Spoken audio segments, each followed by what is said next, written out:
அவங்க ஒரு தயங்கி கலங்கி வேதனைப்பட்டு பயந்து நிற்கிறத பார்க்க முடிகிறது. அதை குறித்து பல கோணங்களில் நாம் கர்த்தருடைய வசனத்தை தியானித்து வருகிறோம். நம் எதிர்கால வாழ்க்கை ஏன் சிறப்பு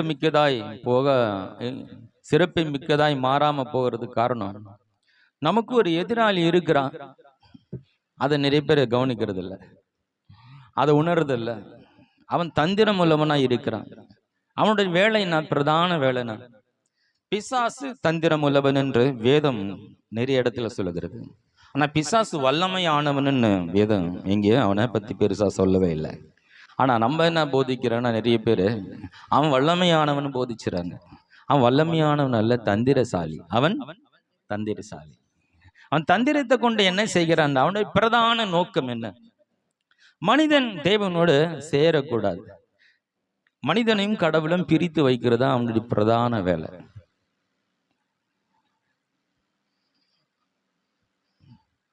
அதுதான் நான் உங்களுக்கு சொல்றேன். ரட்சிக்கப்பட்ட நாம் ஆண்டவருக்குள்ள வரும் பொழுது ஆர்வமாய் தாகமாய் கடவுளை நாம் தேடுகிறோம், அவருடைய சத்தத்தை கேட்கிறோம், பிரசனத்தை உணர்கிறோம். ஆராதனை மிகவும் பிடிச்சிருக்கு, செய்தி ரொம்ப பிடிச்சிருக்கு, கர்த்தருடன் பேசுகிறார். இப்படி ஒரு அனுபவங்கள் கடந்து வரும் பொழுது, நன்றாய் போய் கொண்டு இருக்கும் போது நம்மள வேற பக்கம் போக்கஸ் பண்ண வைக்கிறான் பிசாசு. அதை பாரு இதை பாருன்னு சொல்லி நம்முடைய திசை திருப்பி நம்ம வாழ்க்கையில நாம் போக வேண்டிய இடத்துக்கு போகிறது இல்லை, வேற பக்கம் போயிடுறோம்.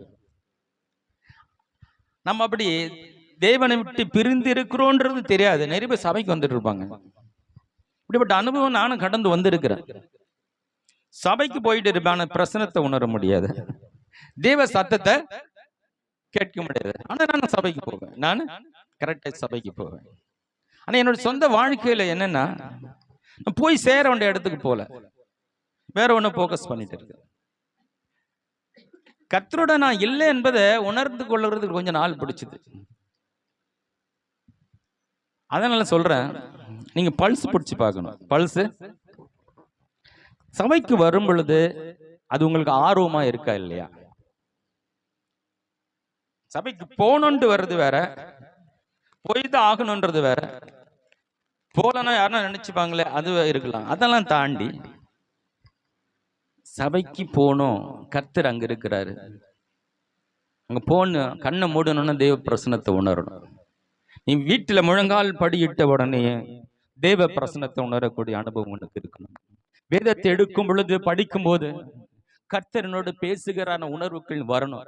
இதெல்லாமே உங்களோட நீங்க தேவ பிரசனத்துல இருக்கிறீங்களோட அடையாளம். அதாங்க பல்ஸ் பிடிச்சு பாக்குறது. முன்ன மாதிரி என்னால ஜெபம் பண்ண முடியலங்க, முன்ன போல என்னால அதிகமா தேவ சமூகத்தை தேட முடியல, ஆலயத்துக்கு சரியா போய் ஆராதிக்க முடியல. போறேன், ஆனாலும் அங்க உட்காந்துட்டு இருக்கும்போது எனக்கு வேற வேற யோசனை வருது. அப்படின்னா நீங்க என்ன, உங்களை கவனம் வேற எங்கேயும் திருப்பப்பட்டு இருக்கிறது, தேவ பிரசனத்தை உணர முடியல. இப்படி இருக்கிற நீங்க ரொம்ப ஆபத்தான நிலையில் இருக்கிறீங்க. உங்களை தவறான பாதையில பிசாசு தள்ளிவிடுவது ரொம்ப எளிதானது. உங்களுக்கு அந்த இலக்கே தெரியாம போய் ஆண்டவரை ஏற்றுக்கொண்டு இருந்தாலும் கூட, கர்த்தருடைய பிள்ளைகளா இருந்தாலும் கூட, உங்களை பிசாசு திசை திருப்பி வேறு கோணத்தில் நடத்தி விடுகிறது ரொம்ப எளிதான காரியமா இருக்கும். அதனால கர்த்தருடைய பிள்ளைகளாகிய நாம், கர்த்தர் நமக்காக ஒரு இலக்கு வைத்திருக்கிறார், நமக்காக ஒரு திட்டத்தை வைத்திருக்கிறார். அதை நாம் புரிந்து செயல்பட வேண்டும் என்றால் நாம் எப்போதும் தேவ பிரசனத்தில் வாழ நாம் கற்றுக்கொண்டு இருக்க வேண்டும். எப்போது தேவ பிரசனத்தை நம்மளால உணர முடியலையோ,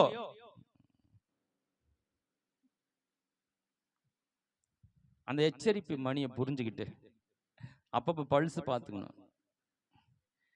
நமக்கு தெய்வ பிரச்சனை உணர முடியல, என்னால் கர்த்தரோட சத்தத்தை கேட்க முடியல, உணர்த்துதல் என்னால் உணர முடியல, ஓடி வந்துடுங்க. ஓடி மறுபடியும் ஆண்டவரே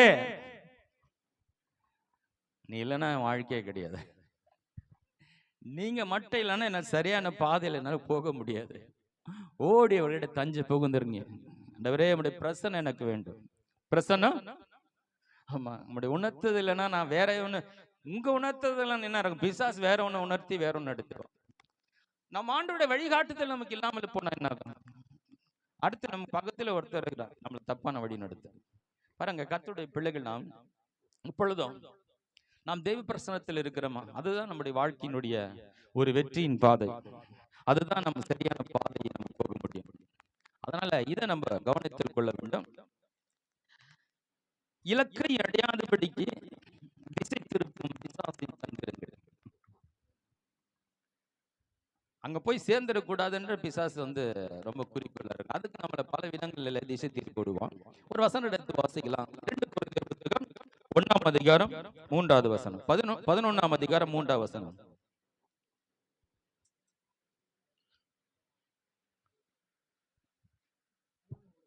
ஆகிலும் சர்ப்பமானது தன்னுடைய தந்திரத்தினாலே ஏவாளை வஞ்சித்தது போல உங்கள் மனதும் கிறிஸ்துவை பற்றிய உண்மை நின்று விலகும்படி கெடுக்கப்படுமோ என்று பயந்திருக்கிறேன். பவுல் எதற்கும் பயப்படாத அவர் துணிந்து கர்த்தருக்காய் எல்லாம் பாடுகளையும் சகித்து கர்த்தருக்காய் வாழ்ந்த ஒரு தேவ மனிதன் பவுல். அவருக்கு ஒரு பயம் இருக்குதா? அவருடைய பயம் என்னன்னா,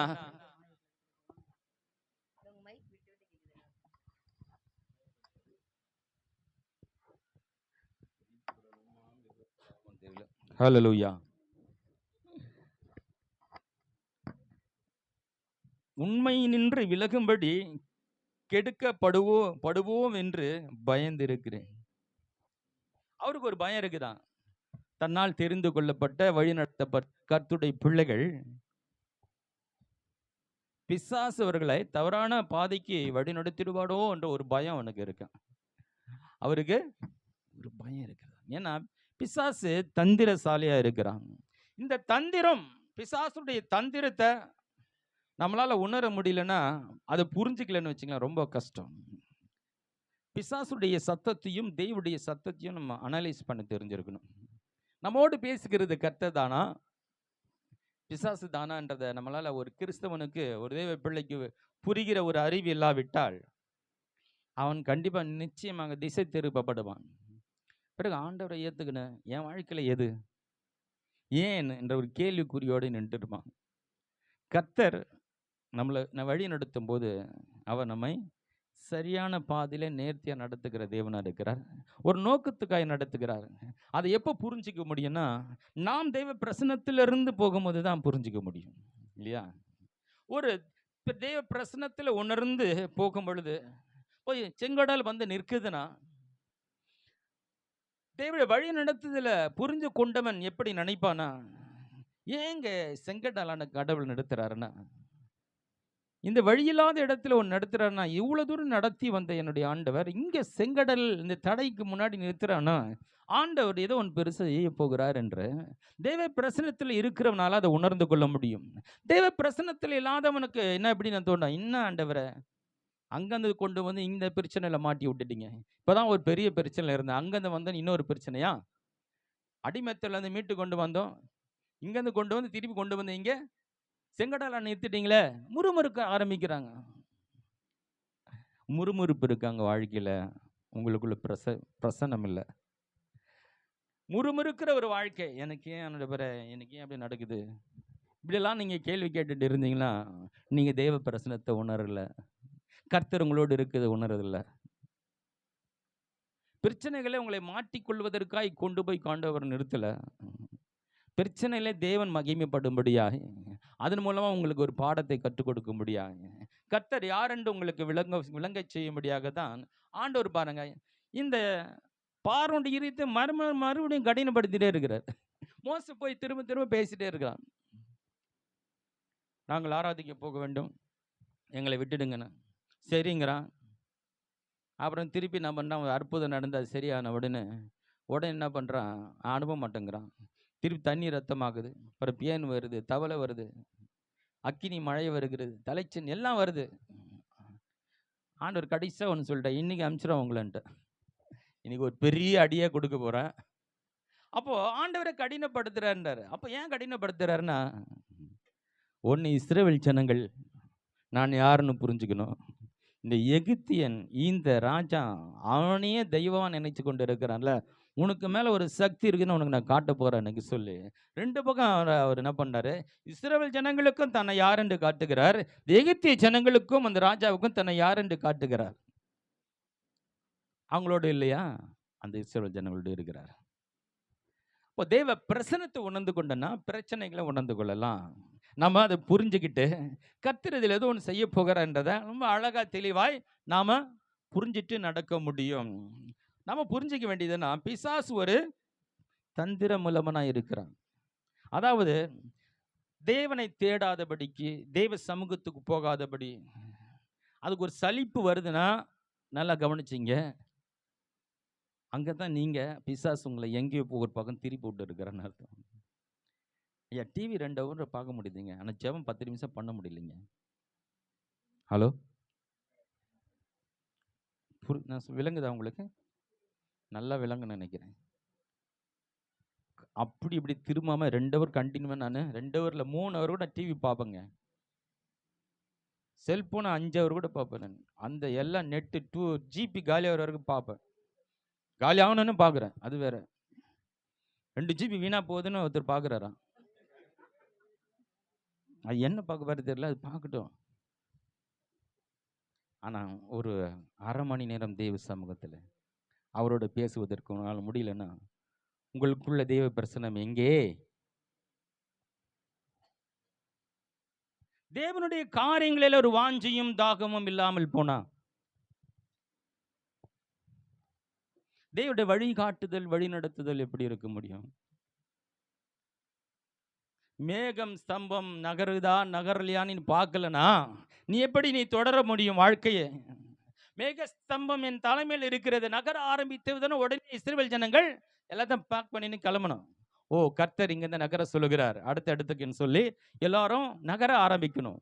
மேகஸ்தம்பம் நகரதா இல்லையான்னு பார்க்கல, மேகத்தையே நான் பார்க்கலைங்க, நான் பூமியே பார்த்துருக்கிறேன்னா மேகம் ஸ்தம்பம் கடந்து போயிடும், நீ அங்கேயே நின்றுட்டு இருப்ப. அன்னைகளுடைய வாழ்க்கையில் அப்படித்தான் தேவ பிரசன்னம் நம்மை விட்டு கடந்து போயிட்டு இருக்கோம். அது கூட இவங்க போகிறது இல்லை. மேகஸ்தங்க விட்டு கடந்து போனது போல தேவ பிரசன்னம் எங்களை விட்டு கடந்து போயிருக்கோம். இவங்க தனியா நின்றுட்டு இருப்பாங்க.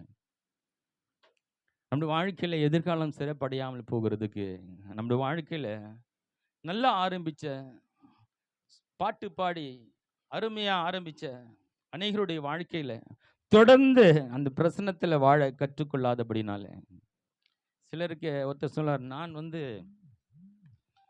கிறிஸ்டின்லேருந்து இந்துவா மாறிட்டேன்னார். ஏன்பா மாறிட்டீங்க? கிறிஸ்துவ வாழ்க்கை போர் அடிச்சிச்சுட்டார். கிறிஸ்துவ வாழ்க்கைய போர் அடிச்சிச்சிங்க, அதெல்லாம் நான் இந்துவா மாறிட்டேன். கிறிஸ்துவ வாழ்க்கை ஒருத்தருக்கு போர் அடிக்குதுன்னா அவன் கிறிஸ்துவே அறியலை. கிறிஸ்துவ அறியல. அவன் முதல் கிறிஸ்தவன் என் சொல்றதுக்கு தகுதி இல்லாதவன்.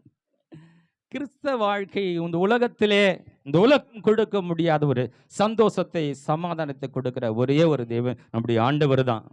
இது உனக்கு போர் அடிக்குதுன்னா நீ அவர் அறியவே இல்லை, இவனை புரிஞ்சிக்கவே இல்லைன்னு அர்த்தம். இந்த உலகத்துல எவ்வளவு கோடிகள் இருந்தாலும் உன்னை சந்தோஷப்படுத்துவதற்கு எத்தனை காரியங்கள் உலகத்தில் இருந்தாலும் அதை காட்டிலும் சொல்ல முடியாத ஒரு சந்தோஷத்தை கொடுக்கிற ஒரு தேவன். ஹல்லேலூயா. அந்த உலகத்தால் அது கொடுக்கவும் முடியாது, அது ஒரு நிரந்தரம் இல்லாதது. ஆனால் தேவன் கொடுக்கிற அந்த சந்தோஷம் சமாதானம் என்பது, அதை ஒருத்தர் ருசி பார்த்துட்டான், தேவ பிரசனத்தில் நடந்து பார்த்துட்டான், அதை நடந்து பார்த்து அதை ருசித்து அனுபவிக்க ஆரம்பிச்சானா அவன் தேவ பிரசனோட வெளியே வர முடியாது. ஏன்னா அது வெளியே வந்தாலும் அவனுக்குள்ள இருக்கிற சமாதானம் இருக்காது, சந்தோஷம் இருக்காது. அது உள்ளே இருக்கும்போது தான் அவனை சுற்றி 1000 பிரச்சனைகள் இருந்தாலும் கூட அவனால் சந்தோஷமா இருக்க முடியும். திருப்பி சொல்கிறேன், இன்னொரு வசனங்கள் வாசிக்கலாம். 2 கொரிந்தியர் புத்தகம் 2ஆம் அதிகாரம் 11ஆம் வசனம்.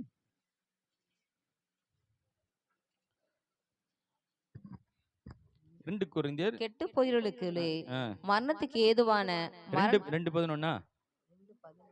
2 கொரிந்தியர் சாத்தானாலே நான் மோசம் போகாதபடி அப்படி செய்தேன். அவனுடைய தந்திரங்கள் நமக்கு தெரியாதவைகள் அல்லவே. தந்திரங்கள் தெரியணும் நமக்கு. தந்திரங்கள் தேவ சமூகத்தை விட்டு பிரிக்கும் காரியங்கள் உங்களுக்கு எதுவாயிருந்தாலும் அது பிசாசின் தந்திரங்கள். தேவனோட சேரக்கூடாதபடி, தேவ பிரசன்னத்தை உணரக்கூடாதபடி, தேவனுடைய காரியங்களில் உங்களுக்கு வெறுப்படைய செய்யும்படியாய், அது உங்களுக்கு பிடிக்காம போகும்படியாய் செய்கிறது பிசாசுடைய தந்திரங்கள். அப்பெல்லாம் 4 மணிக்கு எழுந்து ஜெபம் பண்ணுங்க. எழுந்து பார்த்தா 4 மணி ஆகணும். 3 வாட்டி எழுந்துட்டேன். 4 மணி ஆச்சு, ஜெபம் பண்ணலாம். அப்போ வாஞ்சை அதிகமா இருந்தது. வாஞ்சை நாத்துக்கு எப்போ வரேன்னு இருந்தேங்க. காலை ஒரு முன்னாடி போய் சபையில் உட்காந்துருவேன். யாரும் இருக்க மாட்டேன், நான் தான் ஃபர்ஸ்ட் போவேன். போயிட்டு ஜெபம் பண்ணிட்டு இருப்பேன். வாஞ்சை, தாகம், ரட்சிப்பின் சந்தோஷம் அவங்களுக்குள்ள இருக்கு. மறுபடியும் பிறந்தவர்கள், மறுபடியும், ஆமா, மறுபடியும் பிறந்த குழந்தை எப்படி தெரியுமா? கொஞ்ச நேரம் தூங்கும், கத்தம், ஆன்னு கத்தம். ஒன்று அம்மா பாலை குடிப்பாங்க. பாலை குடிச்சிட கொஞ்ச நேரம் தூங்கிடும். தூங்கணும்னு மறுபடியும் எந்த கத்தம். பால் குடிக்கிறது தூங்குறது, பால் குடிக்கிறது தூங்குது. அதுக்கு பசி எடுத்துன்னே இருக்கும். அதுக்கு பசி எடுத்துடும், பால் குடிச்சிடும், ஜீரணமாயிட்டு இருக்கும். அதுக்கு ஒரு பசி தாகம், அதுக்கு ஒரு, அந்த பால் மேல ஒரு பசி தாகம், அதுதான் அதுக்கு உணவு.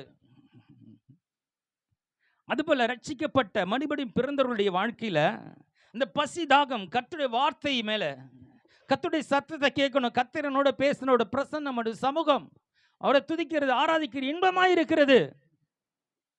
அது இப்போ எங்கே?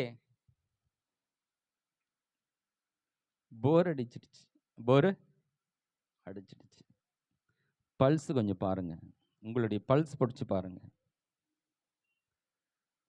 கர்த்தருடைய காரியங்கள் உங்களுக்கு இன்பமா இருக்கா?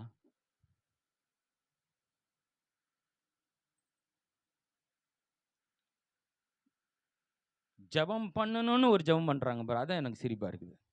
ஆண்டவரே, நான் தினமும் காலையில் ஜெபம் பண்ணணும். நீ தாமா எந்த ஜெபம் பண்ணணும்? நீ ஜெபம் பண்றதுக்கு ஒரு ஜெபமா? நான் நல்லா வேதம் படிக்கணும் ஆண்டவரே, அதுக்கு உதவிச்சு. ஆமா, நீ தான் எடுத்து வேதத்தை படிக்கணும். நீ வேதம் படிக்கிறதுக்கு ஒரு ஜெபமா?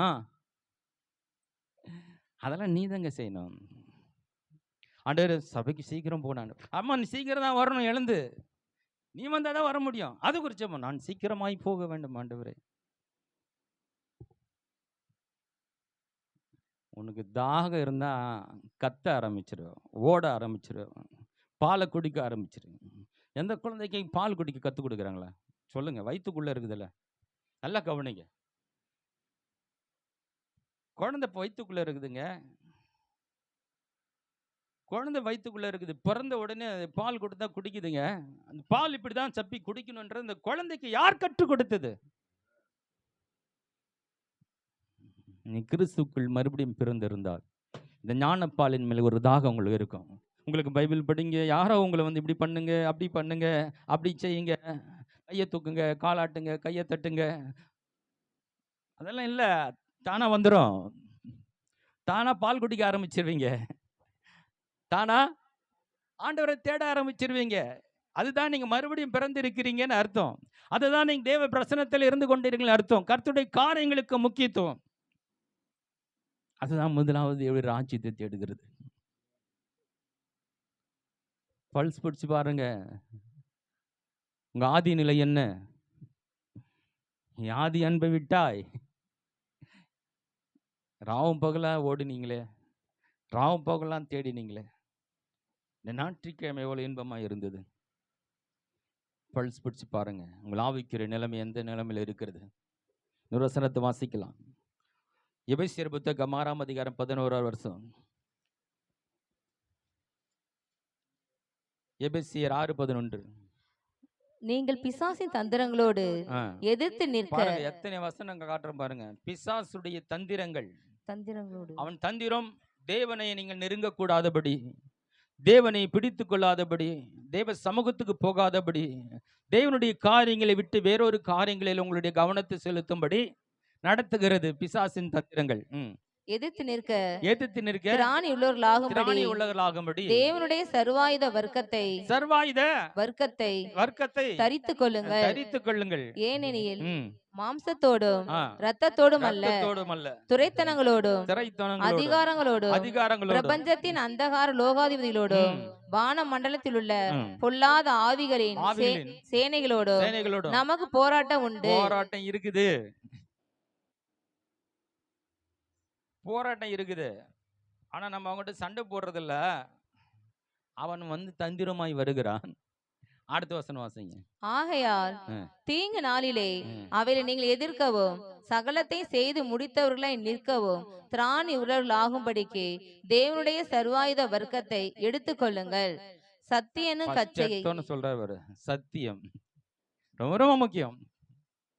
சமீபத்தில் கேள்விப்பட்டேன், டிவில அந்த யூடியூப்ல போட்டு நிற்கிறாங்க. அவன் ஒரு போட்டு நிற்கிறான், ஜான் ஜப்ராஜ் தலைமறைவு, சபையை காணோம், அவரை காணோம், நிறுத்திட்டாங்கன்னு. நல்லா ஊழியம் செய்த ஒரு பெரிய ஊழியக்காரர் என்னானாரு, எங்கே போனாரு தெரியல, சபையை மூட்டாங்க, ஆளக்கான. என்ன சொல்ல வருகிறேன் என்றால், சத்தியம் என்னும் கர்த்தருடைய வார்த்தை,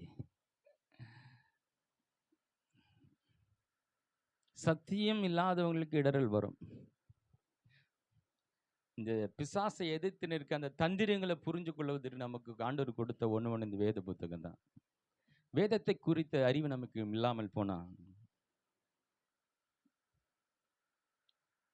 கூட இருந்து கூட பேசலாம். ஆண்டவர் சத்தியத்தை கேட்ட பேதுரு கூட மூலமா அவன் பிசாசை போன்ட்டாரு. அவர் டக்குன்னு புரிஞ்சுட்டாரு பாருங்க, பேசுறது பிசாசா இல்லையா.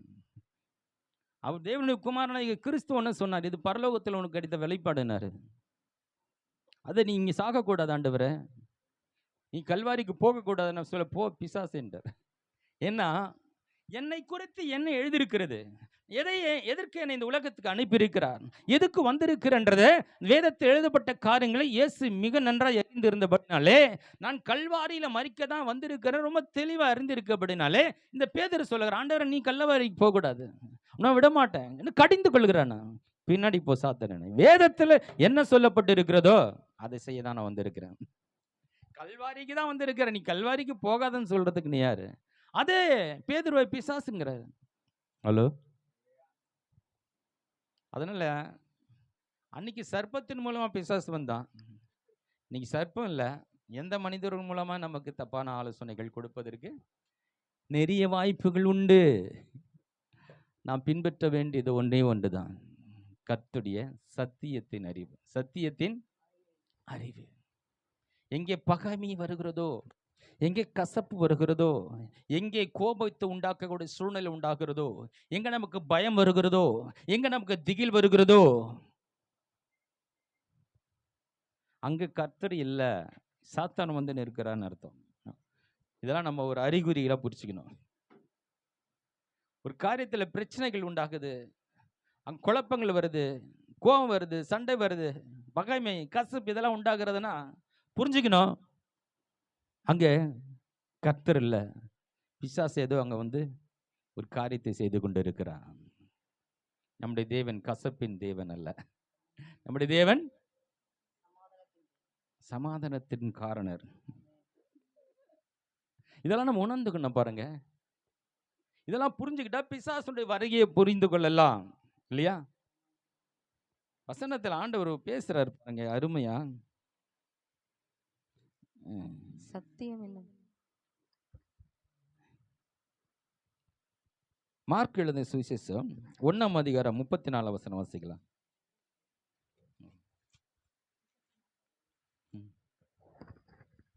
பலவிதமான வியாதிகளினால் உபத்திரப்பட்டு இருந்த அநேகரை அவர் சொஸ்தமாக்கி அநேக பிசாசுகளை துரத்தி விட்டார். அந்த பிசாசுகள் தம்மை அறிந்திருந்தபடியால் அவையில் பேசுவதற்கு அவர் இடம் கொடுக்கவில்லை. பிசாசுகள் பேசுவதற்கு அவர் இடம் கொடுக்கல, கவனிக்கணும். பிசாசுகள் பேசுவதற்கு அவர் இடம் கொடுக்கல. ஏவாள் பிசாசு பேசுவதற்கு இடம் கொடுத்தால். நம்ம வரியா வாங்க வீட்டில் உட்காருங்க, போட்டு டீ சாப்பிட்றீங்களா சார், பிசாஸ் சார் வாங்க, எப்படி இருக்கீங்க, உங்களுக்கு எங்கள் வீட்டுக்கு விருந்தாலே வந்துக்கிறீங்க, இன்னைக்கு சிக்கன் செய்யட்டுமா இல்லை எஸ்எஸ் பிரியாணியில் நான் உங்களுக்கு ஸ்பெஷலாக உடனே ஆர்டர் பண்ணட்டுமா? இல்லை வந்திருக்கிறது பிசாசு, அவர் எதுக்கு வந்துக்கிறான்னு நமக்கு தெரியாது. நம்ம விருந்தாளி மாதிரி கூப்பிட்டு வச்சு சாப்பாடு போட்டோனுங்க. அப்படி தான் ஏவாள் செஞ்சுக்கிறேன். அப்படியா பாருங்க. அப்படி அப்படியே அவன் கடவுள் எதை தொடக்கூடாது, எதை சாப்பிடக்கூடாது, எதை வேணான்னு சொன்னார, அப்படியே திசை திருப்பி அப்படியே அந்த பழத்தின் மேலே ஃபோக்கஸ் பண்ண வைக்கிறான். அதையே பார்க்குறான்.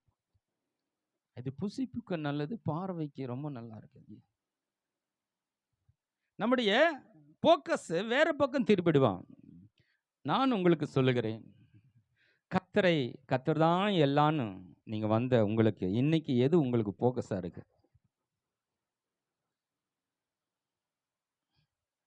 உங்கள் கவனம் அதிகமா எதன் மேல் திருப்பப்பட்டிருக்கிறது? எச்சரிக்கையா இருங்க. அது நம்ம வாழ்க்கையில கர்த்தர் தான் நம்ம வாழ்க்கை. ஹல்லேலூயா. அவர்தான் நம்முடைய ஆதாரம், அவர்தான் நம்முடைய எதிர்காலம். நமக்கு என்ன இருக்கு என்ன இல்லைன்றதான் ரெண்டாவது. கர்த்தர் நம்மோடு இருக்கிறான்றதான் நமக்கு கிடைச்ச மிகப்பெரிய ஆசீர்வாதம். ஹல்லேலூயா. அவர் ஒருத்தர் நம்ம கூட இருந்தா போதும்.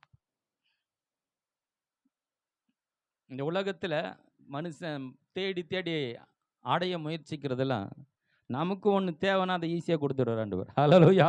நம்ம போய் அதை அலைஞ்சிட்டு இருக்க தேவையில்லை. ஏன்னா கர்த்தர் நம்மோடு இருக்கிறார். கர்த்தர் இப்போ உலகத்தான் சொல்றாரு, முதலாவது தேவனுடைய ராஜ்யத்தையும் நீதியும் தேடுங்கள். அஞ்ஞானிகள் தேடுகிறார்களாம். அதை எப்படி அடைஞ்சிடணும், அதை எப்படி பிடிச்சிடணும் சொல்லி அதை முயற்சி செஞ்சுட்டு இருக்காங்க. ஆனா நீ முதலாவது தேவனுடைய ராஜ்யத்தையும் அவர் நீதியை தேடுங்கள், அப்போது இவைகள் எல்லாம் அவங்களுக்கு கூட கொடுக்குறேன். நீ என்ன தேடி இதெல்லாம் நான் உனக்கு கூட கொடுக்குறேன். உலகத்தான் தேடிட்டு இருக்கிறான். ஏன்னா அவனுக்கு தெரியாது. அவனுக்கு ஒன்று தெரியாது. என்னன்னா சர்வவல்ல தேவனை அவனுக்கு தெரியாது. அவன் இரட்சகர் என்பது தெரியாது. அவனுடைய தகப்பன் என்பது தெரியாது. அவன் மறுபடியும் பிறக்கவில்லை. எனக்காய் ஜீவன் கொடுத்த தேவன் எனக்காய் எதையும் செய்ய வல்லவர் என்ற விசுவாசம் அவனுக்கு கிடையாது. அதனால ஏதாவது ஆதாயப்படுத்திக் கொள்ள வேண்டும், ஏதாவது உலகத்தில் பெற்றுக்கொள்ள வேண்டும், ஏதாவது அடைந்து விட வேண்டும் சொல்லி அவன் பிரயாசப்பட்டு ஓடி எப்படியாவது ஒரு வீட்டை கட்டிடணும், எப்படியாவது ஒரு காரை வாங்கிடணும், எப்படியாவது ஏதாவது ஒன்று ஒரு பெரிய வச்சிருக்கான். ஒன்று ஏதாவது அடைஞ்சிறதுக்கு அவன் எந்த வகையில் எப்படி வேணா இன்னைக்கு ஓட தயாராயிட்டான் மனுஷன். அவனுக்கு தெரியாது. இது எல்லாற்றுக்கு மேல ஒருத்தர் இருக்கிறார். ஹல்லேலூயா. எல்லாம் கிடைச்சோம், அதை அனுபவிக்கல என்ன இருக்கு இல்லையா? அதனால நம்முடைய கவனம் எது உங்கள் வாழ்க்கையில முக்கியம் தெரிகிறதோ, நல்ல மனுஷன் தன் இருதயமாகிய பொக்கிஷத்திலிருந்து பொக்கிஷம் எது? அதாவது ஒரு மனிதன் அதிகமா என்ன பேசிட்டு இருக்கிறான்னு பாத்துங்க, அதான் அவனுடைய பொக்கிஷம். அவரு போனா அவருடைய பதவியை குறித்தோ, அவர்கிட்ட இருக்கிற சொத்துக்களை பொறுத்தோ, அவர்கிட்ட திறமைகளை கொடுத்து இதை பத்தி நிறைய பேர் பேசிட்டே இருப்பாங்க. அங்க என்ன சொல்றேன், அதுதான் அவங்களுக்கு ஒரு பொக்கிஷமா இருக்கு. ஓ இதுதான் என்னுடைய பொக்கிஷன்றது அது அப்பப்போ எடுத்து எடுத்து காட்டிட்டு இருக்கிறாங்க. ஆனா நல்ல மனிதன் தன் பொக்கிஷமாகி இருந்து நல்லவைகளை காட்டுகிறான். அது என்ன? கர்த்தரை பற்றிய ரகசியம், கர்த்தரை குறித்த அறிவு, அவரை குறித்த சத்தியம். உலகத்துல மிகப்பெரிய பொக்கிஷம் தேவனை அறிகிற அறிவின் மேன்மை, அதை குறித்த வார்த்தைகள் தான் மிக உயர்ந்த பொக்கிஷம். அதுக்கு என்ன கோடி கெத்தரும் அதுக்கு இந்த கர்த்தரை அறிகிற அறிவின் மேன்மைக்காக நான் எல்லாவற்றையும் குப்பை என்று நான் எண்ணுகிறேன். அவர் அறிய முடியாது, அவ்வளவு பெரியவர் அவர். அவர் அறிவதற்கு என் வாழ்நாளும் போதாது. இதுல என்ன நம்ம சொத்து சுகம் இதெல்லாம் ஒண்ணுமே கிடையாது. அப்போ எல்லாத்தையும் விட்டுட்டேங்கிறாரு. அவ்வளோ பெரிய மனுஷன், அவ்வளோ படிச்சவர், எல்லாத்தையும் குப்பைன்னு தூக்கி போட்டேன். அவர் அறிகிற அறிவு பெருக பெருக எனக்கு எல்லாம் இதெல்லாம் பார்க்கும்போது ஒண்ணுமே இல்லை. இதுக்கு முன்னாடி ஓடணும், இதுக்காக இவ்வளவு பிரயாசப்பட்டோம், ஒண்ணுமே இல்லை. ஆனா அவர் அறிகிற அறிவு பெருகும் போது தான் இதெல்லாம் ஒண்ணுமே இல்லை, சப்பம் தெரிகிறது.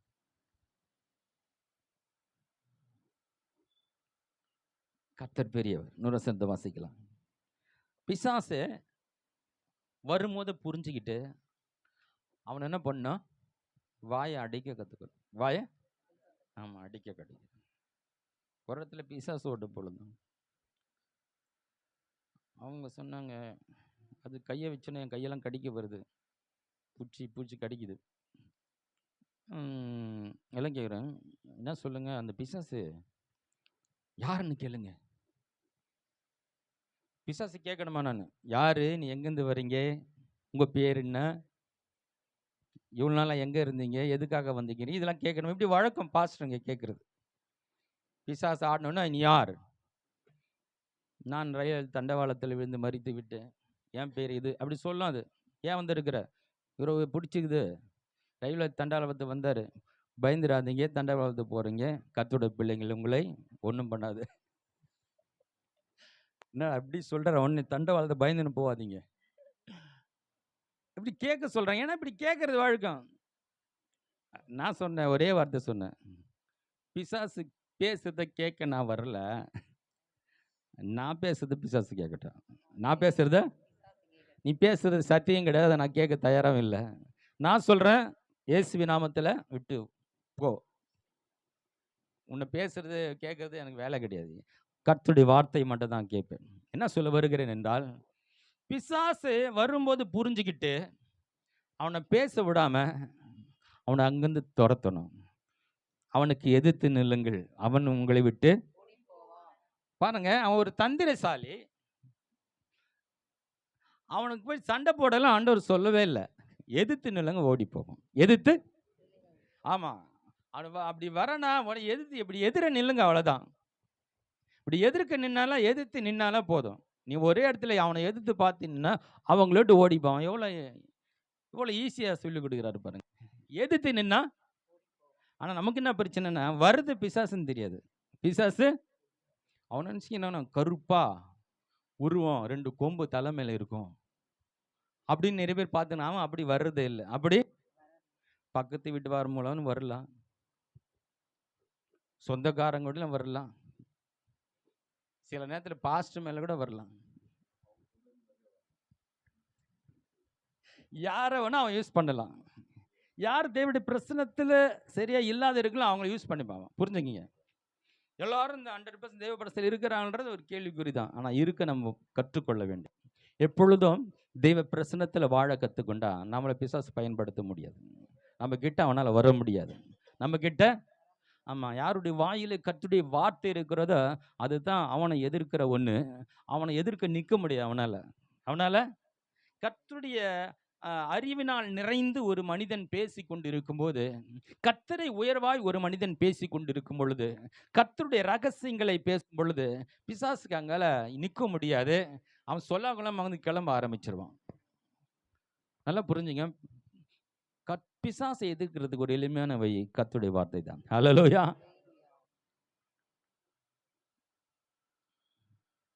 பிசாசு வந்து பேசிட்டு இருக்கிறான், எவ்வாலே அப்படி சொன்னாரா இப்படி சொன்னாரா, இருப்பா நான் ஒரு பாட்டு பாடுறேன், கொஞ்ச நேரம் கேளு, அப்புறமா நீ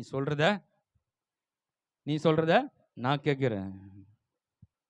இயேசு நல்லவர், இயேசு நல்லவர், இயேசு நல்லவர், இயேசு நல்லவர், நல்லவர் நல்லவர் நல்லவர் நல்லவர், இயேசு நல்லவர், நாங்கள் பாடும் எங்கள் இயேசு, இயேசு நல்லவர், உண்மை தெய்வம் இவர், உலகை இப்படிலாம் பாடணும்னு வச்சுக்க, ஒரு மாதிரி ஆயிடுவான், வெளுத்துருவான், அப்படி ஒரு மாதிரி தடதடன்னு ஆட ஆரம்பிச்சிருவான். அவனுக்கு பிடிக்காது, கர்த்தர் நல்லவர் என்ற காரியங்கள் பிடிக்காது. அவனை உட்கார வச்சு, இரு நான் பேசுறது நீ கேளு. இந்த உலகம் வெறுமையா இருந்தது, கர்த்தர் எங்களுக்காக இந்த வானம் பூமி செடி கொடி உயிரினங்களெல்லாம் எங்களுக்கு படித்தார். எத்தனை கனிகள் இந்த படிச்சிருக்கிற தோட்டத்தில், இதெல்லாம் படித்து எங்களை ஆளுகைச்சு அதிகாரம் கொடுத்துருக்கிறார். பூமி எங்களுக்கு தான் படிச்சிருக்கு. அவரோட நல்ல தெய்வம் தெரியுமா. இதெல்லாம் சொன்னான்னு வச்சுக்க, அவன் ஓடோடு போயிட்டு இருப்பான், ஓடாடி. ஆமாம், இதுதான் பிரச்சனை நமக்கு. பிசாசு நம்மக்கிட்ட வருகிறது, இவன் பிசாசு தான் நமக்கு புரிஞ்சுக்கொள்ள முடியல. உங்களை கர்த்தரை விட்டு பிரிப்பதற்காக சொல்லப்படும் காரியங்கள் நீங்கள் கவனமாக கேட்டிங்கன்னா பிசாசை நீங்கள் ஈஸியாக புரிஞ்சுக்கலாம். பிசாசை ஈஸியாக புரிஞ்சுக்கலாம். சில காரியங்கள் சொல்கிற பாருங்க. பிசாசுடைய தந்திரங்கள் நாம் அறிந்திராவிட்டால் தேவனை விட்டு விலக வேண்டியதே இருக்கும். தேவனை எப்படி அறிந்திருக்கிறோமோ அதே போல பிசாசையும் நம்ம அறிந்திருக்கணும். பிசாசையும் அறிந்திருக்கணும். அவன் தந்திரங்கள் அறிக்கலான்னு நம்ம என்ன பண்றோம்? நம்மள விலைக்கு தள்ளிடுவான். இன்னொன்று, பிசாசின் சத்தத்தை உணர கூடியவர்களாக இருக்க வேண்டும். சத்தம், பிசாசின் சத்தம் எப்படி இருக்கும்?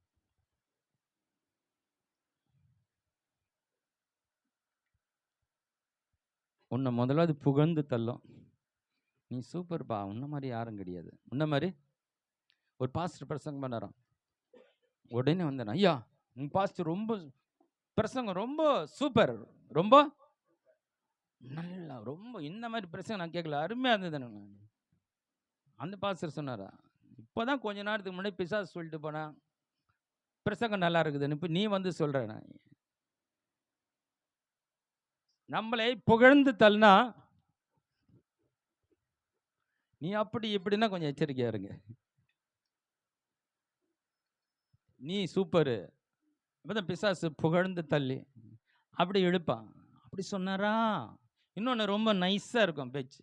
அப்படி சொன்னாரா, அப்படியா சொன்னாரு, அப்படியே சாப்பிடக்கூடாதுன்னு சொன்னாரு. இன்னமும் நம்ம மேல ரொம்ப அக்கறை உள்ளவர்கள் போல, ரொம்ப நம்ம மேல பாசம் இருக்கிறது போல அப்படி பேசும்போது கொஞ்சம் எச்சரிக்கையா இருங்க. அவங்கள பிசாசு ஈஸியா பயன்படுத்திப்பாங்க. அவங்க மூலமா நம்மள ரொம்ப அன்பா நெருக்கமா பாசமா பேசணும், நம்ம விழுந்துருவோம். உடனே ஓ நமக்கு தான் நல்லது சொல்றாங்க, நமக்காக தான் அவங்க பேசுறாங்கன்னும் போது அவங்க சொல்றது நமக்காக அக்கறையா தான் சொல்றாங்க நம்ம நினைச்சு கவுந்துடுவோம். ஆனா அவங்க வந்து நம்மள கவுத்துட்டு போயிடுவாங்க. அவங்களுக்கு தெரியாது பிசாசு அவங்கள வழி நடத்துகிறது. இதான் பிரச்சனைனா, பிசாசு தான் என்னை வழி நடத்துறான்றது அவங்களுக்கும் தெரியாது, யாரை கெடுக்க போறான்னு அவங்களுக்கும் தெரியாது. தான் பிரச்சனை. பிசாசு என்னை யூஸ் பண்ணிக்கிறான்னு உங்களுக்கு தெரிஞ்சா நீங்க பிசாசுக்கு இடம் கொடுக்க மாட்டீங்க. பிசாசு அவங்க மேல இருந்து பேசுறான்றதை நீங்க புரிஞ்சுக்கிட்டா நீங்க அந்த பிசாசுக்கு நீங்க செவி கொடுக்க மாட்டீங்க. நல்லா புரிஞ்சுக்கிங்க. நம்மையும் கூட பிசாசு பயன்படுத்துறதுக்கு வாய்ப்பு உண்டு. ஹலோ, நம்ம ஏமாந்தோமா நம்மள கூட என்ன பண்ணுவான், ஏதோ ஒன்று காட்டி டென்ஷன் ஆக்கி நம்ம வார்த்தைகளை நம்ம கோபத்தோட பேச வச்சிடும். கோபத்தோடு பேச வச்சு அதனோட விலைகள் வேற மாதிரி ஆயிடும். ஏன் நான் எதுக்கு இப்படி பேசின பேர் தான் தெரியும், ஐயோ நம்ம இப்படி பேசியிருக்க கூடாது, தப்பான காரியங்களை உடனே நமக்கு ஆவியானவர் நம்மளுக்கு உணர்த்துவார். நீ இந்த வார்த்தையை விட்டு இருக்கக்கூடாது, இந்த வார்த்தை நீ பேசியிருக்க கூடாது, கர்த்தர் உணர்த்துவார். ஆனா அந்த நேரத்துல ஏன் பேசணும்? பிசாசு நம்மள அந்த இடத்துல நம்ம கோபத்தை வர வச்சு பேசும்படியா நம்ம வாயை திறந்து ஏதாவது சொல்லணுன்றவர் சூழ்நிலை அங்க உண்டாக்குறான். நம்ம அந்த இடத்துல புரிஞ்சுக்கணும், பிசாசு நம்ம வாழை கிளற பார்க்குறான். நம்ம இந்த வார்த்தையை விட்டோன்னா அங்கே விளைவுகள் வேற மாதிரி ஆயிடும். அதை பேச வைக்க முயற்சிக்கிறான். இப்போ பிசாசு அவங்க மூலமா வருகிறான்றது வந்து நம்மளை வந்து வாயை கிளறி நம்ம பயன்படுத்த ஆரம்பிக்கிறோம். பாருங்க, இதெல்லாம் கிறிஸ்துவ பிள்ளைகள் நம்ம அறிந்திருக்கணும். இந்த குடும்பத்தில் நிறைய பிரச்சனைகள் வர்றதுக்கு காரணம் இதுதான். ஆண்டோட பிள்ளைகளா இருந்தும் வீட்டில் பிரச்சனைகள் நிறைய, குடும்பங்களில் சண்டை சச்சரவு நிறைய வந்துட்டு இருக்கு.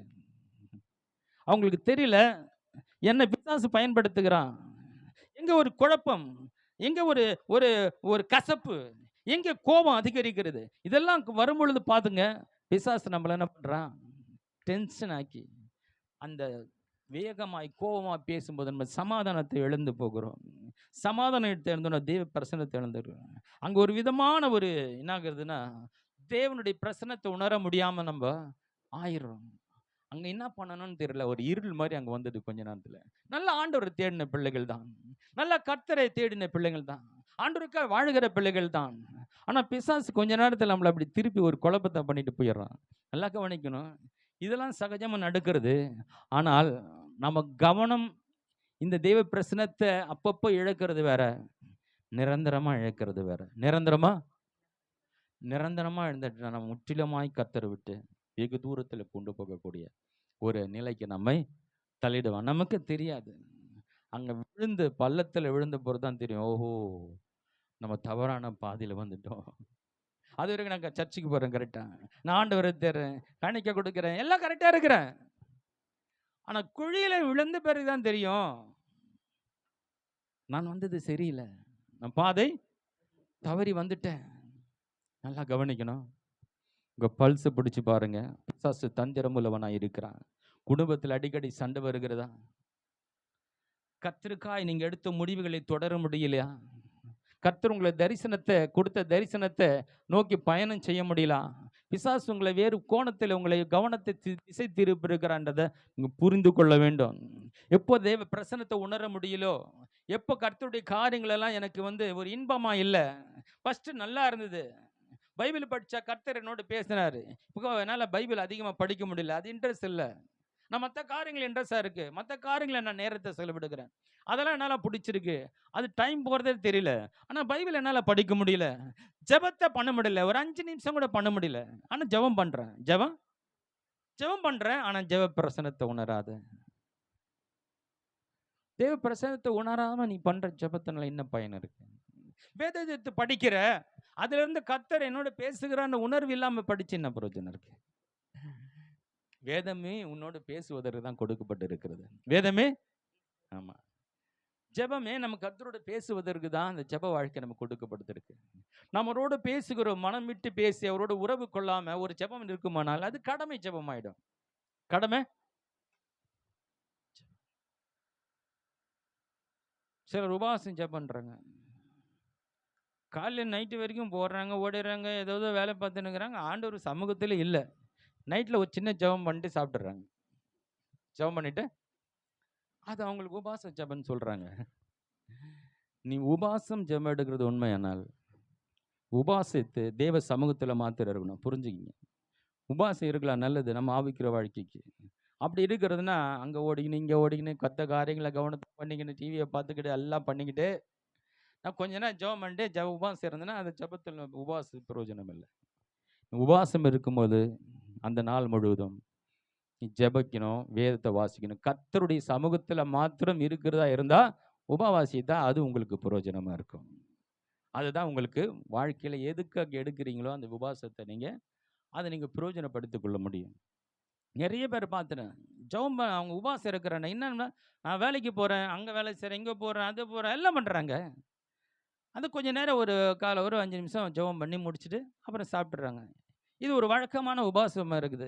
அவருடைய பலன் என்னன்னு அவங்களுக்கு தெரிவதில்லை. உபவாசித்தா தெய்வ சமூகத்தில் இருக்கணும். இன்னைக்கு உபவாசம் இருக்குன்னா எவ்வளோ மணி நேரம் இருக்கிறாங்க? நான் மதியானம் வரை இருக்கிறேன், மதியானம் வரைக்கும் காலையில இருந்து மதியானம் வரைக்கும் தெய்வ சமூகத்தில் இருந்து ஜெபிங்க, வேதத்தை வாசி, கத்தருக்கா இந்த நேரத்தில் தெய்வ சமூகத்தில் காத்துருங்க. அந்த உபவாசத்துக்கு ஒரு பவர் இருக்கு.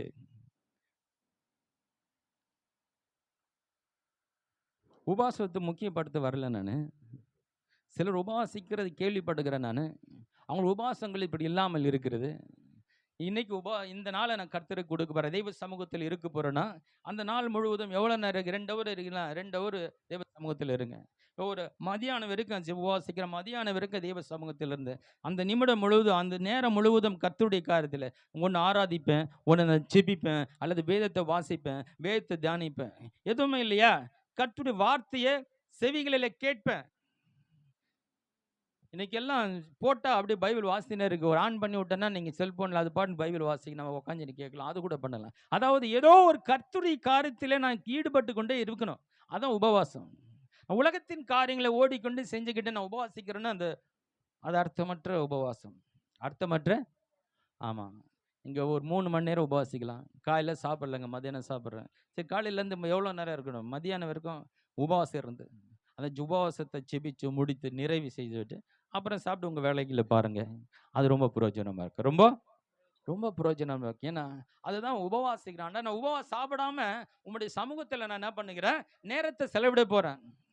உபவாசிக்காம நான் சாப்பாடெல்லாம் குறைச்சிட்டு சாப்பாடெல்லாம் நிறுத்திட்டு நான் உண்மையில வாஞ்சியாக இருக்கிறேன், உன் சமூகத்தை நான் உன்னை தேட போகிறேன், இந்த நேரம் முழுவதும் உமக்கா செயல்படுது அப்படி பண்ணி பாருங்க. உபவாசம் ரொம்ப நல்லா இருக்கும். உபவாசம் போட்டுவாங்க. உபவாசம் போடுறது தவறில்லை. நம்ம ஆவிக்குரிய வளர்ச்சிக்காய், கர்த்தர் இன்னும் தெரிந்து கொள்வதற்காக, கர்த்தருடைய சமூகத்தில் நெருங்குவதற்காய், கர்த்தருடைய ரகசியங்களை கற்றுக்கொள்வதற்காய் தேவ சமூகத்தில் அதிகமாக இருந்து சாப்பிடாமல் இருக்கும் போதுனா நம்ம ஆவி ஃப்ரெஷ்ஷாக இருக்கும். சரீரத்தில் அந்த சோர்வு வராது, தூக்கம் வராது. நம்ம ஃப்ரெஷ்ஷாக ஆண்டவர் சமூகத்தில் நெருங்குவதற்கு இது ஒரு வழியாய் கர்த்தர் வைத்திருக்கிறார். ஒரு வழியாக உபவாசம் வச்சிருக்கிறார். ஆனால் உபவாசம் தான் இருந்து ஆகணுமான்றது கண்டிஷன் இல்லை.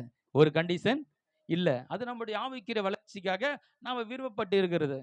ஒருத்தர் 20 நாள் போட்டார், ஒருத்தர் 40 நாள் போட்டார், ஒருத்தர் 80 நாள் போட்டார். அவருடைய ஆசை என்னன்னா இயேசு 40 நாள் போட்டார், நான் அப்படியே 2 டபுளா போறேன் ஒரு சேலஞ்ச் பண்ணி 80 நாள் போட்டு உடம்பெல்லாம் ஒரு மாதிரி ஆகி டல் ஆகி சேலஞ்ச் பண்றது இல்லை அது.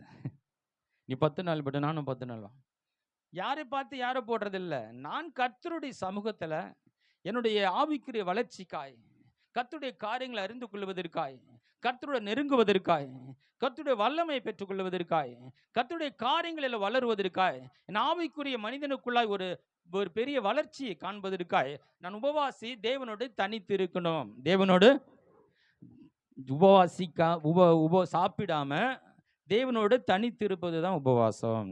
ஹலோ,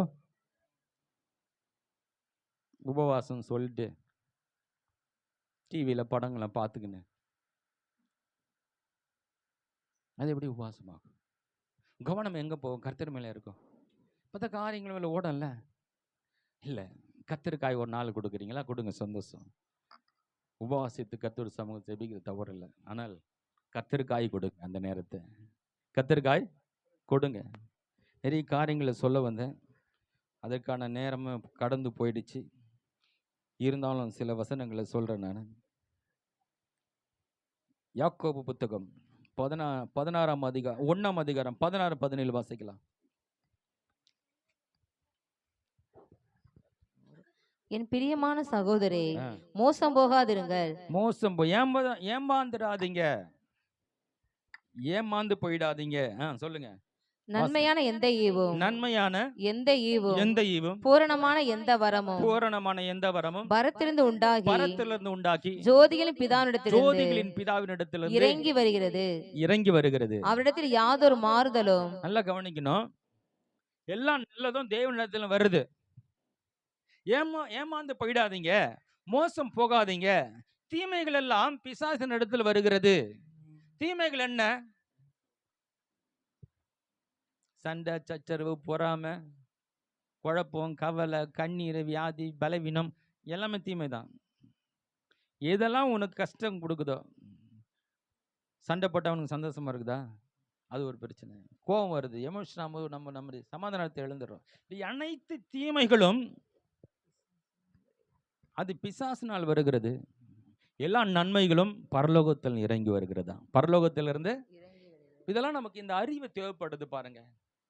இந்த அறிவு நமக்கு தேவை. கர்த்தருடைய பிள்ளைகளா நமக்கு கர்த்தர் நல்லவர், நமக்கு நன்மையை மாத்திரம் கொண்டு வருகிறவர். ஒரு நன்மை வருகிறதுனா கர்த்தரிடத்தில் வருகிறது. நமக்குன்னு ஒரு தீமை வருகிறது, தீமையான காரணங்கள் நம்ம எச்சரிக்கையாக இருக்கணும். பிசாசு ஏதோ ஒரு வழியில் நமக்கு கொண்டு வந்திருக்கிறது. இதெல்லாம் உணர்வு நமக்கு தேவை. கர்த்தரை தேடுகிற பிள்ளைகளுக்கு எப்படி கர்த்தரை குறித்த அறிவு இருக்கிறதோ, பிசாசுடைய தந்திரங்களை குறித்து அறிந்திருக்க வேண்டும். நமக்கு என்ன அறிவு சொல்லி கொடுத்தான? பிசாசு வல்லமையானவன்பா, அவன் சாதாரண ஆள் இல்லை, அவன் சாதாரண ஆள் இல்லை. அவன் எங்கள் வீட்டில் எங்கள் குடும்பத்தையே கலாய்க்கிறான், என் குடும்பத்திலே பிரச்சனைப்பா. அங்கே இந்த மந்திரத்தை வச்சாங்க, அதை தகட வச்சாங்க, இப்படி வச்சாங்க, அப்படி வச்சாங்க. நான் போய் நின்ன ஒரு கருப்பு உருவத்தை பார்த்து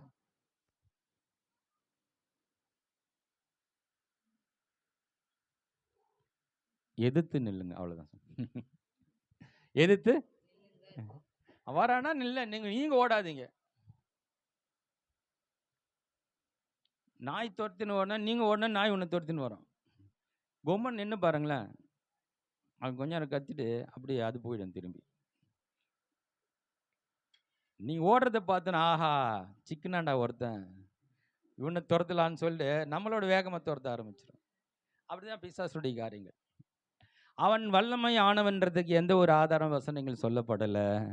அவன் தந்திரம் உள்ளவன் சொல்லுவான். உங்களை ஏமாத்து வேலை, மோசம் போக்குறவன், உங்களை மோசம் போக்குறவன், சூழ்ச்சி பண்ணுகிறவன். உங்களை ஏதோ ஒரு சூழ்ச்சி பண்ணி உங்களை கவுத்துறணும், ஆண்டவர் விட்டு விலகிடணும். ஆண்டவர் தப்பா புரிஞ்சுக்கணும். ஆண்டவரை நீங்க தப்பா புரிஞ்சுக்கணும். என்ன ஆண்டவரே, எனக்கு ஏன்பா இந்த பிரச்சனை, எனக்கு ஏன் இந்த கஷ்டம் அன்று ஆண்டவரும் நன்மையை செய்யாதவர் போல அவர் உனக்கு கஷ்டம் கொடுக்குற மாதிரி. இப்படி ஆண்டவர் மேல இருக்கிற நம்பிக்கையை உடைக்கிறது, அவர் மேல இருக்கிற விசுவாசத்தை உடைக்கிறது பிசாசு வேலை. நல்ல வாஞ்சியா ஆண்டவரை தேடி வந்தீங்க, கர்த்தர் செய்வார் நம்பிக்கையோடு வந்தீங்க. ஆனா இப்ப அந்த நம்பிக்கை காணுமே, அப்படி தனிஞ்சு போடுச்சு. நம்பிக்கை விசுவாசமாகணும். நம்பிக்கை இங்க ஆண்டவர்கிட்ட வர்றவங்க எல்லாம் விசுவாசமா வரல. நல்லா புரிஞ்சுங்க. யாருமே இங்க விசுவாசித்து வரல, நம்பி தான் வந்திருக்கிறோம். நமக்கு சொல்லப்பட்டது கர்த்தர் நல்லவரு, அவர் உங்களுக்கு உதவி செய்வார், உங்க வாழ்க்கை மாறுன்னு சொல்லி, அது ஒரு நம்பிக்கை. அது ஒரு நம்பிக்கைன்னா என்ன? நடக்கும், நடக்கலாம், கிடைக்கும், கிடைக்கலாம். இதுக்கு பேர் தான் நம்பிக்கை. இது பேர் தான் நம்பிக்கை. இப்படி போனா எங்கே போனோம், இங்க போனா அது நடந்துடாதா, கிடைச்சிடாதா என்று ஒரு நம்பிக்கை நமக்கு கொடுக்கப்பட்டது. அந்த நம்பிக்கையை நம்பி நம்பிக்கையோட வந்திருக்கிறோம். ஆனா இந்த நம்பிக்கை விசுவாசமாய் மாறணும். என்ன மாறணும்? விசுவாசமா மாறணும். விசுவாசம் மாறுதுன்னா நம்பப்படுகிறவர்கள் உறுதியும் காணப்படாதவன் நிச்சயம். இப்ப நம்பி உள்ள வந்தோமா, உள்ள வந்த நாம் கர்த்தரை குறித்த அறிவை பெற்றுக்கொள்கிறோம். அவர் எப்படி மனிதர்களுக்கு உதவி செய்கிறார், எப்படி அவரிடத்தில் நாம் அற்புதங்களை பெற்றுக்கொள்ள முடியும் என்று கர்த்தருடைய வார்த்தைகள் மூலமா நாம் போதிக்கப்படும் பொழுது நம்முடைய நம்பிக்கை என்னாகிறது? உறுதி செய்யப்படுகிறது. ஹல்லேலூயா. நீங்க எதை நம்பி நடக்கும்னு வந்தீங்களோ அது கர்த்தருடைய வார்த்தையின் மூலமாக உங்களுக்கு உறுதி செய்யப்படுகிறது, நிச்சயிக்கப்படுகிறது. நிச்சயமாய் கிடைக்கும் என்ற உங்களை நம்பிக்கை என்னாகிறது? கொஞ்சம் கொஞ்சமாக அது விசுவாச தன்மை அடைந்த உறுதி அடைகிறது. நம்பப்படுகிற உறுதியும் காணப்படாதவைகள் நிச்சயமாய் மாறுகிறது. நம்பிக்கையோடு வந்த உங்களை விசுவாசியாக ஆக்கி, நீங்க நம்பி வந்ததை பெற்றுக்கொள்ள நிலைக்கு உங்களை ஸ்திரப்படுத்தி அந்த விசுவாசத்தை கொண்டு விசுவாசம் உங்களுக்குள் வரும்போது நீங்கள் அதை எளிதாய் பெற்றுக்கொள்கிறீர்கள். இது வரைக்கும் விசுவாசித்து வந்தீங்களா? விசுவாசத்தை விட்டு விடாம கடந்து வர்றீங்க. சில காரியங்கள், சில நேரங்கள், சில சூழ்நிலைகள், சில காரியங்கள் சிலது லேட்டாகவும் சிலது சீக்கிரமாகவும் அந்த காலகட்டத்துக்கு ஏற்ற போல ஆண்டவர் அதின் காலத்திலே அவர் நிச்சயமா செய்வார். நிச்சயமா செய்வார். இப்படி காலகட்டங்கள் சிலது இருக்கு, சிலது உடனே நடக்கும். இப்படிலாம் இருக்கும்போது கர்த்தரை நம்பி நம்ம வரும் பொழுது பிசாசு என்ன சொல்லுகிறன்னா, பத்தியா நம்பி வந்த இப்படிதானே இருக்கிற, இவ்வளவு நாள் ஆச்சு. இப்படி அவர் மேல் இருக்கிற அந்த விசுவாசத்துக்குள்ள வந்த நாம் மறுபடியும் நம்மளை நம்பிக்கைக்கு கொண்டு போகிறான். என்ன பண்ணுகிறான்? நடக்கும், என்னைக்கா இருந்தாலும் செய்வார் ஆண்டவர். பாருங்க, என்னைக்கா இருந்தாலும் செய்வாரு என்றதெல்லாம் அது விசுவாசம் கிடையாது. அது விசுவாசத்தில் வளர்ந்த நாம் நம்மளே நம்பிக்கைக்கு மறுபடியும் பின்னோக்கி நைசா தள்ளுகிறான். நடக்கும், என்னைக்கா இருந்தாலும் ஒரு நாள் செய்வார், என்னைக்கா இருந்தாலும் செய்வார். இது நம்பிக்கை. அப்படியே கொஞ்சம் போய் அவன் நம்பிக்கையை கொண்டு போவோம். அவன் நம்பிக்கை, நமக்கெல்லாம் செய்வார் ஆண்டவர், நம்மனா அப்படியா அவர் பரிசுத்தவானுங்களா, நாமனா அப்படியா நம்ம ஜெபம் பண்ணுகிறோம், நம்மளாம் ஒண்ணுமே இல்லையா நமக்கு, அப்புறம் நமக்கு செய்வாரா? செய்வாரு, ஆனால் எனக்கு செய்வாரான்னு தெரியாது. இது அவன் நம்பிக்கை. இது செஞ்சிருக்கிறார், ஆமா நிறைய பேர் செஞ்சிருக்கிறாரு, ஆனா எனக்கு செய்வாரான்றது எனக்கு தெரியும். ஆண்டவர் சித்தம், ஆண்டவருடைய, இது அவநம்பிக்கை. இது நம்ம நம்பிக்கையில வந்தோம், நம்ம விசுவாசியாய் மாற்றுகிறது தான் சபை வைத்திருக்கிறார். ஏதோ ஒரு நம்பிக்கையில வந்துடும், ஏதோ சொல்லி உங்களை அழைக்கிறாங்க, கர்த்தர் செய்வார், சரி இங்க போனா சரியாயிடுமா, நல்லாகுமான்னு சொல்லி சபைக்கு வருகிறோம். இங்க வந்து உட்காந்தும் போது தேவ பிரசன்னத்தை உணர்கிறோம், கர்த்தருடைய சத்தத்தை கேட்கிறோம். இந்த வசனத்தை திரும்ப திரும்ப நமக்கு போதிக்கப்படும் போது அந்த வசனம் என்ன சொல்லுகிறது? அது ஆணித்தரமாய் முழு நிச்சயத்தோடு கடந்து வருகிறது. எந்த வசனமாவது நடக்கலாம், கிடைக்கும், ஒரு வேலை கிடைக்கும் எங்காவது சொல்லப்பட்டிருக்கா? அப்படி ஒரு வசனங்கள் இல்லை, இல்லையா? விசுவாசிக்கிறவர்களால் நடக்கும் அடையாளங்கள் யாவன, அவர்கள் பிசாசுகளை துரத்துவார்கள். ஒரு சிலர் துரத்துவார்கள், ஒரு சிலர் துரத்த மாட்டார்கள் சொல்ல. யாரெல்லாம் விசுவாசிக்கிறார்களோ அவர்களெல்லாம் துரத்துவார்கள். நான் உன்னை விட்டு விலகுவதும் இல்லை. அதோட ஸ்ட்ராங் பாருங்க, அந்த வார்த்தையுடைய நிச்சயத்தை பாருங்க, உறுதி தன்மையை பாருங்க. ஏதோ நம்பிக்கை மூலமா வந்த உங்களுக்கு ஒரு உறுதியோட ஒரு கர்த்தருடைய வார்த்தை கடந்து வருகிறது. உனக்கு நான் செய்வேன், நிச்சயமாகவே முடிவு உண்டு, உன் நம்பிக்கை வீண் போகாது. எவ்வளவு ஸ்ட்ராங்கா இருக்கு பாருங்க வார்த்தை. இந்த வார்த்தை கேட்கும்போது நம்முடைய நம்பிக்கை என்னாகிறது? உறுதியாகிறது. நமக்குள்ள விசுவாசிகளாய் மாறுகிறோம். ஹலோ, அவனுடைய வேலை என்ன தெரியுமா? விசுவாசி ஆகின உன்னை திருப்பி உன்னை நம்பிக்கைக்கு கொண்டு வந்து உன்னை அவநம்பிக்கை கொண்டு போகிறது. அதுக்கப்புறம் உன்னை ஆண்டவர் விட்டு விலக செய்கிறது. நல்லா கவனிக்கீங்க, விசுவாசத்தில் எப்போது நிலைத்திருங்கள். ஹல்லேலூயா. தோமாவே, நீ கண்டதினாலே விசுவாசிக்கிறாய், காணாதிருந்தும் விசுவாசிக்கிறவர்கள் பாக்கியவான்களப்பா. இவ்வளோ ஆதாரம், கையை போட்டு பார்க்கணும், காலை போட்டு பார்க்கணும், கையை விடணும், அதை விடணும், காயத்தை பார்க்கணும். 3 வருஷம் என் கூட இருந்திய, என் சத்தியத்தை கேட்டிய, இருளில் இருக்கிற ஜனங்கள் பெரிய வெளிச்சத்தை கண்டார்கள். அவருனால ஒரு பெரிய வெளிச்சம் காட்டின வந்தாரா? இயேசு தலையில சுத்தி ஏதாவது வெளிச்சம் இருந்ததா? எதை சொல்லுகிறார் அவர்? இந்த உலகம் இருளில் இருக்கிறது, தேவன் தம்முடைய வார்த்தையை இயேசு கிறிஸ்து மூலமாய் பேசுகிறார். அந்த வார்த்தை இந்த உலகத்துக்கு வெளிச்சமா இருந்தது. ஹல்லேலூயா. அந்த வெளிச்சத்தின் வார்த்தை கேட்ட தோமாவிற்கு இயேசு மேல ஒரு சந்தேகம், அவர் உயிர் தேர்தல் மேல ஒரு சந்தேகம். அவரை பார்த்தா தான் நான் நம்புவேன்னு சொல்லுகிறார். அவருக்கு ஆண்டவர் சொல்லுகிறார், தோமாவை நீ கண்டதினாலே விசுவாசிக்கிறாய், காணாதிருந்தும் விசுவாசிக்கிறவர்கள் பாக்கியவான்கள். ஹல்லேலூயா. நம் காணாவிட்டாலும் நம்மளை விசுவாசிகள் ஆக்குறது என்ன? கர்த்தருடைய வார்த்தை. ஹல்லேலூயா. நீங்க எதை விசுவாசித்தாங்களோ அந்த விசுவாசத்துல நீங்க தளர பண்ணக்கூடிய சூழ்நிலைகளும் சந்தர்ப்பங்களும் வந்தா கொஞ்சம் எச்சரிக்கையா இருங்க. ஹல்லேலூயா. நீங்க எதை நம்பி கர்த்தர் செய்வார் நிக்கிறீங்களோ அதே இடத்துல நில்லுங்க. ஹல்லேலூயா. நீங்கள் எண்ணிலும் உங்கள் வார்த்தைகள், என் வார்த்தைகள் உங்களிலும் நிலைத்திருந்தால் நீங்கள் கேட்டுக்கொள்ளப்படுவது எதுவோ அது உங்களுக்கு செய்யப்படும். நாம் அவருக்குள்ள ஒரு வார்த்தை நமக்குள்ள ஸ்ட்ராங்கா நிக்கிறத அது பேர் தான் விசுவாசம். ஹல்லேலூயா. கர்த்தர் சொல்லி இருக்கிறார், நிச்சயமா கர்த்தர் வசனம் இப்படி சொல்லப்பட்டு இருக்கிறது. கிறிஸ்துவுக்குள் வாக்கு தத்தங்கள் எல்லாம் ஆமென்றும் ஆமென் என்றும் இருக்கிறார். கிறிஸ்து யார்? ஆபிரகாமின் சந்ததியில் பிறந்த அவர், ஆபிரகாமுடைய சந்ததி. விசுவாச மார்க்கத்தார் ஆபிரகாமுடனே ஆசீர்வதிக்கப்படுகிறார்கள். ஹல்லேலூயா. நாம் விசுவாசத்தின் அடிப்படையிலே கிறிஸ்துவினுடைய மூலமாக ஆபிரகாம் சந்ததியா இருக்கிறோம். ஆபிரகாமுக்கு சொல்லப்பட்ட, ஆபிரகாமுடைய சந்ததிக்கு சொல்லப்பட்ட அனைத்து வாக்குத்தத்தத்திற்கும் நாம் விசுவாசத்தின் அடிப்படையில நாம் சொந்தக்காரர்களா இருக்கிறோம். ஆபிரகாமுக்கு சொல்லப்பட்ட அனைத்து வாக்குத்தத்தங்களும் நீங்கள் விசுவாசித்தால் உங்களுக்கு நடக்கும். ஹல்லேலூயா. அதுக்கு தான் பைபிளை படிக்கணும், சத்தியத்தை கேட்கணும். கர்த்தர் சொன்ன வார்த்தை எப்படி எனக்கு சொந்தமாகும்? இந்த வசனம் அவருக்கு யோசுவாக்கு பார்த்து சொன்ன காரியம் எனக்கு எப்படி நடக்கும்? ஆபிரகாமை பார்த்து சொன்னாரே அது எனக்கு எப்படி நடக்கும் என்ற கேள்வி நிறைய பேருக்கு வருகிறது. சத்தியம் தெரியாதனால நாம் ஆபிரகாமின் சந்ததியும், ஆபிரகாமுக்கு சொன்ன அந்த வாக்குத்தத்தம் ஈசாக்கு நடக்குது, யாக்கோப்பு நடக்குது, இஸ்ரவேலுடைய கோத்திரத்துக்கு நடக்கிறது, இன்னி வரைக்கும் நடந்து கொண்டே இருக்கு. ஹல்லேலூயா. அன்னைக்கு சொன்ன வாக்குத்தத்தத்துடைய ஆசீர்வாதங்கள் அந்த இஸ்ரவேல் ஜனங்கள் இன்றைக்கும் நடந்து கொண்டே இருக்கிறது. அன்றைக்கு ஆசீர்வதித்த ஆசீர்வாதம் அவங்க மேல் இருக்கிறது.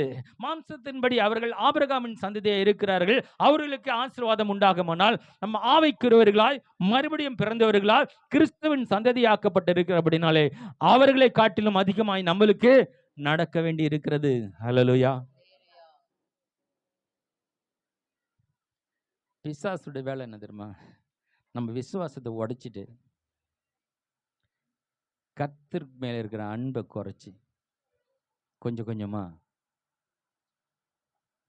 அவர் மேல இருக்கிற அந்த ஆர்வத்தை, தாகத்தை குறைச்சி நம்மளை வேறு பக்கம் திருப்பி, நான் தாவீதை பத்தி எடுத்துன்னு வந்தேன், நேரம் இல்லை. தாவீது வாழ்க்கையை நான் கொஞ்சம் யோசித்து பார்த்தேன். எவ்வளோ ஒரு நல்ல மனுஷன், எவ்வளோ ஒரு கர்த்தருக்காக வாழ்ந்த மனிதன், என் இருதயத்துக்கு ஏற்ற மனிதன் சொன்னார். ஜனங்கள் கர்த்தருடைய வசனத்தில் நடவாதபடினாலே என் கண்களில் நீர்த்தாராய் ஓடுகிறது. கர்த்தருடைய வசனத்தின்படி நடக்காத ஜனங்களை பார்த்து அவர் கண்ணீர் வடிக்கிற ஒரு மனிதன். ஆடுகளுக்காய் தன்னுடைய ஜீவனை கொடுக்கிற அந்த மனிதனை ஆண்டு தேர்ந்தெடுக்கிற. என் ஜனங்களை நல்லா பார்த்துவப்பா, என் ஜனங்களை நல்லா வச்சுப்பேன், இந்த ஆடையே நல்லா பார்த்துருக்கேன், மக்களை ஜனங்களை நல்லா பார்த்துப்பேன், அவனை செலக்ட் பண்ணி ஆடுகளின் பின்னாக திருந்தவனை தேவன் ராஜாவாய் மாற்றுகிறார். ஒரு நாள் தூங்கி எழுந்து காலையில் நான் மாலை வேளையில உப்பு ரயில் மேல வருகிறான். குளிக்கிற ஒரு பெண்ணை பார்க்குறான்.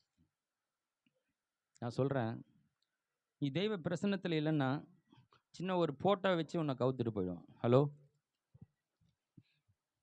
குளிக்கிற பெண்ணோட ஒரு காட்சி பார்த்து லைஃப் க்ளோஸ். நீ தேவ பிரசன்னத்துல இல்லைன்னா உன்னை பாவத்துல தள்ளுறது, திசை திருப்பது அவனுக்கு பெரிய வேலையே கிடையாது. ஒரு போட்டோ காட்டினா போதும், ஒரு சின்ன காட்சியை வச்சு உன்னை கவுத்துட்டு போயிடுவான். நான் யோசித்து பார்த்தேன், தாவீது எவ்வளவு நல்ல மனிதன், கர்த்தருக்காய் வாழ்ந்த மனிதன். எல்லாத்தையும் ஆண்டவருடைய கேட்டு கேட்டு செய்யறானே, எல்லாம் கேட்காம எதுவும் செய்யாத ஒரு மனிதனாச்சேன். இவன் எப்படிப்பா இந்த வார்த்தையை இந்த பச்சைபாளைய இடத்துல இப்படி தப்பு செஞ்சான்? எப்படி இவனால செய்ய முடியுது? அவன் ஓடுனான், சவுலை கொல்லக்கூடிய சூழ்நிலை, அவன் எதிரி, அவனை கொல்லக்கூடிய வாய்ப்பு கிடைக்கிறது. சொல்றான், ஏன்பா அவனை சாகடிக்காம வந்த? அவர் அபிஷேகம் பண்ணப்பட்ட ஒரு மனிதன், அவன் மேல நான் எப்படிப்பா கைய வைப்ப? இப்படி ஒரு நல்ல தங்கமான ஒரு தெய்வ மனிதன் துணிகரமான பாவத்தை செய்கிறான். பச்சைபாலை கொண்டு அவனோட கணவனை கொள்றான். அந்த காரியெல்லாம் படிக்கும்போது மனித உடையுது. இப்படிப்பட்ட பாவத்தை இப்படிப்பட்ட மனிதன் எப்படி செய்ய முடிஞ்சது? சத்துருக்கெல்லாம் போயிட்டாங்க, தேசத்துல ஒரு அமைதி. எல்லாரும் சொல்றாங்க, சேனாதிபதி நீ ராஜா, நீ சுமார், நீ சண்டைக்கெல்லாம் வராத, நாங்க பாத்துக்கிறோம், எல்லாம் என்ன வந்த பிரச்சனை பார்த்தா, நீ வீட்டில் நல்லா ரெஸ்ட் எடுந்தாங்க. சாப்பிட்றது, தூங்குறது, என்ஜாய் பண்றது, ஜெபம் போச்சு, வேத வாசிப்பு போயிடுச்சு, தேவ சந்நிதி போயிடுச்சு. நல்லா கவனிங்க, பயந்து பயந்து ஓடின காலத்துல சங்கீதமா எழுதினான், ஜெபமா பண்ணான். சத்துரு துரத்த நேரமெல்லாம் ஆவிக்குரிய ஜீவன் நல்லா இருந்தது. இப்ப எல்லாம் நல்லா இருக்கு, நல்லா போகுது, சூப்பர், எல்லாத்துக்கும் ஆள் வச்சுக்கிறான், ஒண்ணுமே பண்ண தேவையில்ல, என்ஜாய் பண்ற வாழ்க்கை. ஆனா என்ன இல்லை, குறைவுகளை வைத்து பிசாசு நம்மளை திசை திருப்பது ஒரு வழி. அவனுக்கு ஒண்ணுமே இல்லை, ஆண்டவரே தேடுற, இப்படி ஏற்கிற பார் பரதேசம் மாதிரி, இதை வச்சு இன்னத்துக்கு ஆண்டவர் இந்த விசுவாசத்தை உடைக்கிற, அது ஒரு வழி. எல்லாம் இருக்கும்போது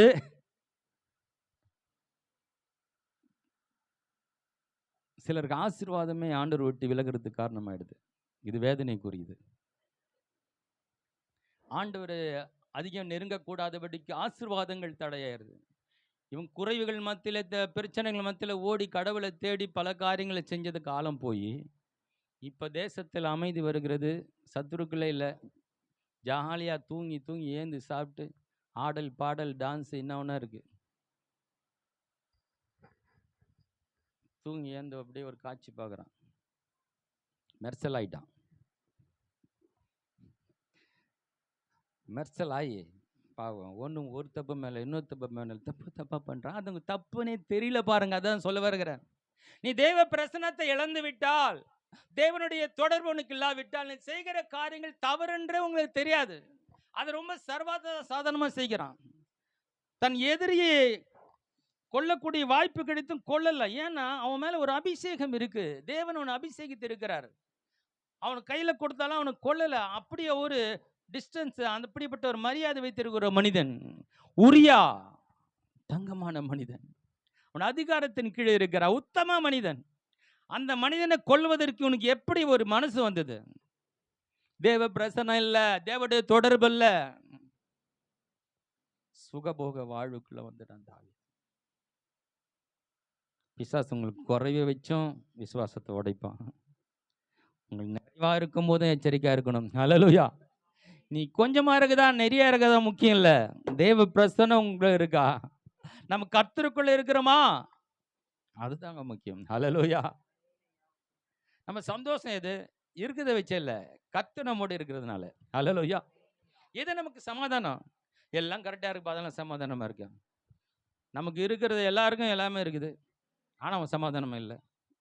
வீடு இருக்கு, பங்களா இருக்கு, கார் இருக்கு, வேலைக்காரர்கள் இருக்கிறாங்க, எல்லாம் இருக்குது, அவனுக்கு சமாதானம் இல்லை. பணம் இருக்கு, எல்லாம் இருக்கு, சமாதானம் இல்லை. ஏன்னா அவன் கூட கர்த்தர் இல்லை. எவ்வளோ இருக்கு, எது எப்படி இருக்கு, அதை வச்சு சமாதானம், நம்ம சமாதானம் சந்தோஷம் இல்லை.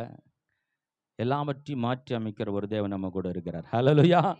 நம்முடைய சந்தோஷம், சமாதானம், எதிர்காலம், லட்சியம், நோக்கம், ஜீவன், வாழ்வு, எல்லாமே வழி, ஆலோசனை எல்லாமே நம்முடைய ஆண்டவர் தான். எல்லாமே இதை நம்ம புரிஞ்சுக்கிட்டு நடக்கணும். எது வந்தாலும் நம்ம மாறக்கூடாது. குறைவு வரலாம், நிறைவு வரலாம். கர்த்தர் நம்ம நடத்துவார். கர்த்தர் நடத்துவார். அவர் நம்ம ஆசீர்வதிப்பா நமக்கு பிரியம். அவர் நம்ம ஆசீர்வதிக்க விரும்புகிறாரு. ஆனா நம்ம அவரை விட்டு பிரிஞ்சணும் விரும்பல. நல்லா கவனிச்சிங்க. நம்மை ஆசீர்வதிப்பது அவருக்கு பிரியம். ஆனா நாம் அவரை விட்டு விலகி போறது அவருக்கு பிரியம் இல்லை. அது பிசாசுடைய விருப்பம். ஹல்லேலூயா. எதை வைத்தாகலும் அது குறைவை வைச்சா இருக்கட்டும், நிறைவே இருக்கட்டும், ஏதாவது ஒன்று காட்டி உன்னை தேவ பிரசனத்தை இழக்க செய்து தேவனுடைய அன்பை விட்டு விலக செய்து எப்படியாவது தான் பண்ணணும், அந்த விசுவாசத்தை உடைச்சிடணும். விசுவாசத்தை உடைச்சிடணும். ஒரு கண்ணீர் வரல பாருங்க உனக்கு. ஆண்டோட வசனத்தைப்படி நடக்காதவங்களை பார்த்து அந்த வசனத்தை வாசிக்கலாமா? சங்கீதம் 119 136.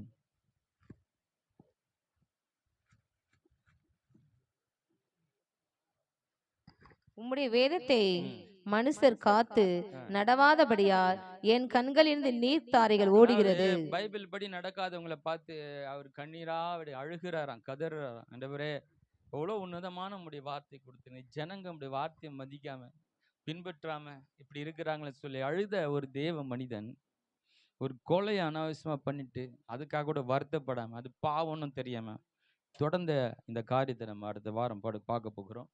கண்களை மூடி நாம் ஜெபிக்கலாம். தேவ பிரசன்னம்